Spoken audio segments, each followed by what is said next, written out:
Hi, my name's Amanda.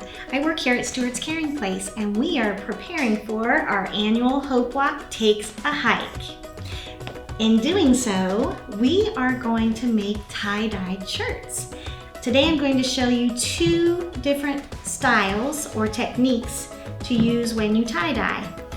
The first technique is a swirl method. You can kind of see the swirl pattern here. And the second technique is more of a striped or line pattern.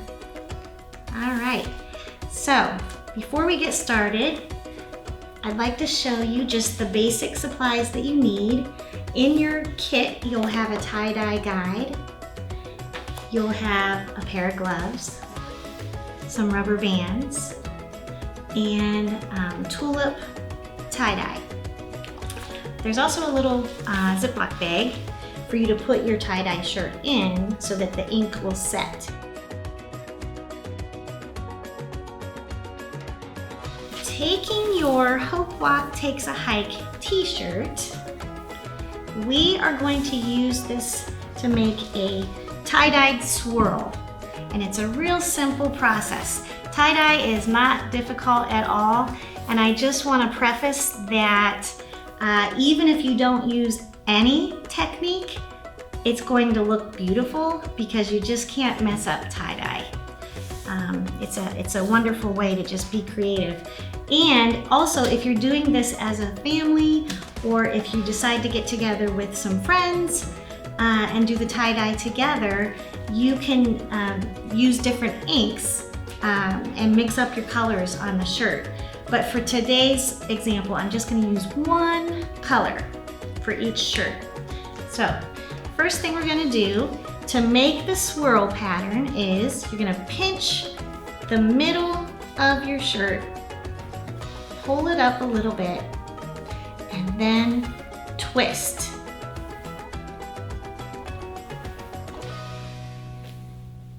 And again, there's no perfection here. There's no reason to worry about it being absolutely perfect, but it ends up looking like this little bird's nest. Then we're gonna take the rubber bands. I like to pat it down a little bit so it's just a little flat. Take the rubber bands and we're going to attach them kind of in a pizza pie kind of shape here with different sections. I don't know if you can see there, but my shirt is pretty flat here, and I've divided my sections with the rubber bands.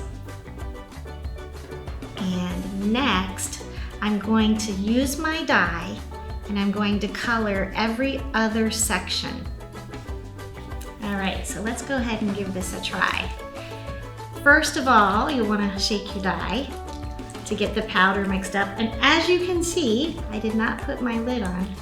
I'm going to shake up that dye. I've also covered the table with plastic. You can use a trash bag, you can use an old sheet, whatever you have. Don't be afraid to use a lot of dye. I know it might seem a little precarious, but you want it to be very saturated. Now with this particular shirt, I started out with a dry t-shirt. But for the next shirt, I'm going to start out with a wet t-shirt. And all that means is that your dyes will saturate a little differently and blend into the cotton a little differently. So I'm just going every other section here, and it's completely okay if it bleeds into the other section. It's fine. Tie-dye is all about imperfection.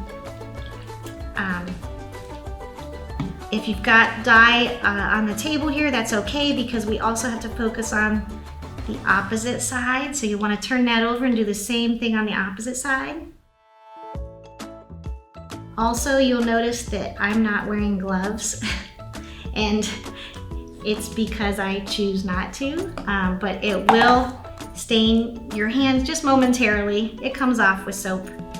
All right, so after this stage in the process, you'll want to let the dye sit for 6 to 8 hours. I just let it sit overnight. Use this handy little Ziploc bag here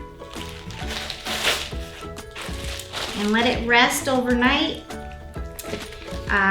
Next morning, you'll want to take it out of the bag, take the rubber bands off. It's okay if you get fingerprints from the wet ink on other parts of the t-shirt because it's going to go into the washer and it'll all blend very nicely.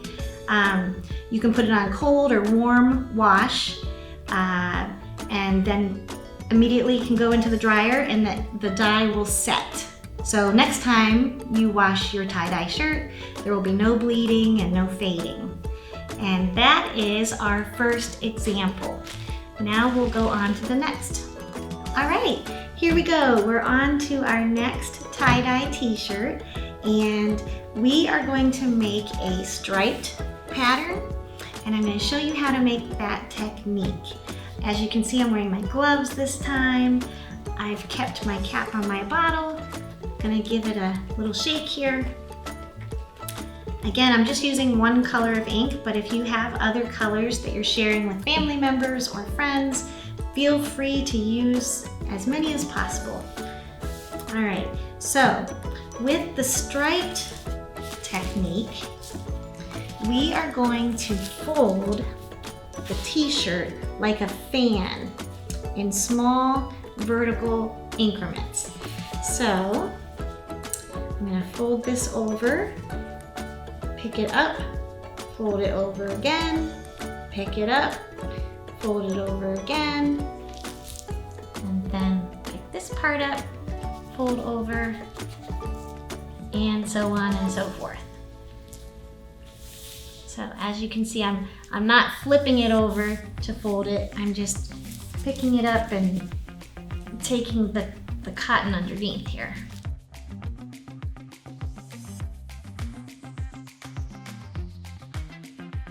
And again, don't worry about being perfect. Imperfection is more interesting than perfection.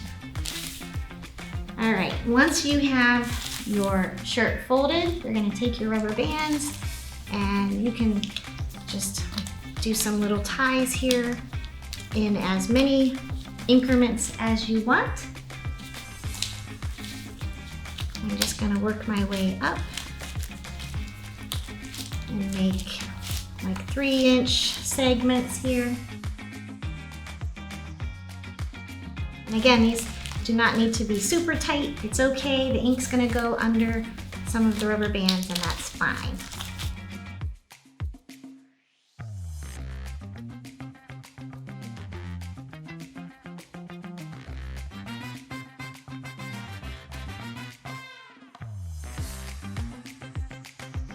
Okay, and then as we've done before, you're going to use your dye, fully saturate the t-shirt, and I'm gonna go every other spot here.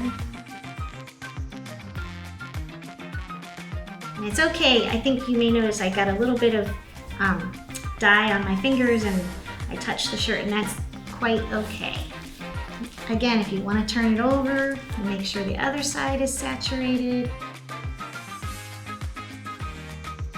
And that is it. Very simple. And the next step is just, again, to put it in your bag. I just do a simple fold like this, keeping the white parts together and the blue parts together. In the bag it goes for 6 to 8 hours, let it sit.